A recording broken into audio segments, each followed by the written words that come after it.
Lauren Minnie, an English language and literature teacher from Marymount Secondary School. I'm one of the 6 teacher cohort members at my school who participated in the Envisioning Innovation in Education project.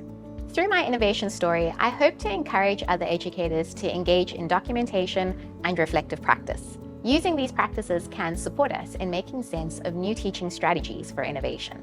Assessment demands have always posed a significant barrier to innovation in my context. I always wondered how I might support students to meet traditional outcomes while ensuring that they can also adapt to shifting demands of global education and societal needs. So this led me to my inquiry-focused question, or what we call an IFQ. How might we empower students to find meaning and purpose in their learning? The EIE study exposed me to ideas on how to make learning more visible, engaging, and meaningful through the effective use of documentation.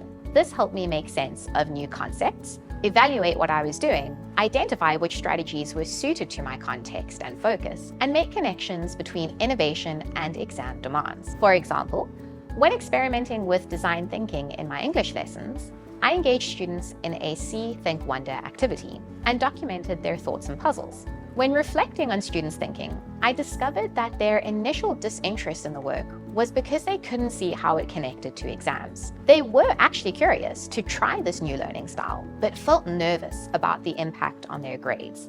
I realized that I needed to be more explicit about the skills they were developing and how they can be applied in assessments. Through documentation and reflective practice, I also realized that student voice and choice is about empowering both students and teachers. Not only should we create meaningful learning opportunities for students, but teachers need to be supported and empowered to create opportunities to reflect, identify, and design effective learning experiences. Change often involves collaboration, and the social aspect of documentation has helped me navigate innovation with colleagues. Through EIE school-based study groups and cross-school learning community events, I experienced the power of documentation in sparking discussions to reflect on our work. We've been able to draw clearer insights based on evidence and offer constructive feedback for improvement. For example, I was experimenting with passion projects, which is a project-based learning unit promoting student voice and choice. Reflective discussions with colleagues have helped me identify how I could better guide students in their work and find more effective ways to assess their learning. Documentation and reflection have significantly improved collaboration in my department. Before, our meetings were focused on administrative tasks, but now they serve as spaces to discuss different pedagogies and learning strategies. We would examine student work together, observe each other's lessons, and give valuable feedback. We have surfaced assumptions that hindered innovation, such as prioritizing outdated exam paper practice, overthinking routines that engage students in deeper learning.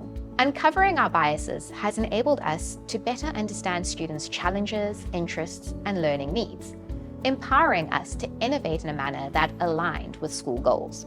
Besides better understanding the value of documentation, EIE also made me rethink what I should be documenting. Instead of documenting completed tasks or final products, I found that recording students and their learning in progress was more effective for assessing the impact of innovation. For example, in our first year of the project, I had used the thinking routine during a creative writing lesson. And so I used a student's final piece of writing as my documentation. However, I realized that this final product gave me limited insights into the student's thought processes. I should have documented their thinking process to better understand what thoughts and challenges they faced when producing their writing piece. So I began to document and reflect on video clips of my students engaged in a task, their brainstorming of ideas and rough work. This allowed me to reflect on their experiences and progress. I would also record my thoughts pre and post lesson, how I envisioned using a particular resource, my observations on student engagement, and then my reflections as to whether the experiment was successful or not. Our department has redesigned schemes of work and traditional lecture-style lessons into experiences and assessments that are more student-centered, engaging, and still relevant to exam needs.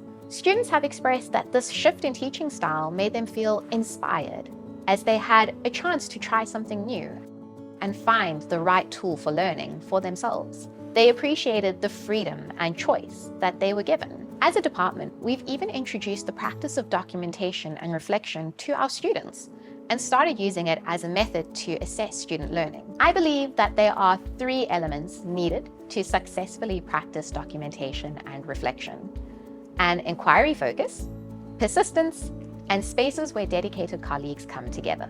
First, having an inquiry focus helped me keep sight of what I was hoping to learn, understand, and achieve. Second, documentation can be time-consuming, but through persistence and colleagues' encouragement, documentation and reflection can become a meaningful habit. Finally, you need spaces where you're held accountable to contribute and reflect on documentation, such as study groups or foreman-level meetings to discuss documentation. Without these collaborative spaces, my reflective practice would have been limited to benefiting my individual classroom only, perhaps without a wider departmental impact. As next steps, I want to create more opportunities to ingrain these practices in our department. I also want to spend more time looking at documentation with students and help them see the benefit of reflecting on their learning. I hope to influence the attitude of students and parents in Hong Kong to see learning as a meaningful process and not simply a path to exam scores. We need courage to innovate because innovation inherently involves challenges and failure. We need courage to be vulnerable and share our failures with colleagues and students.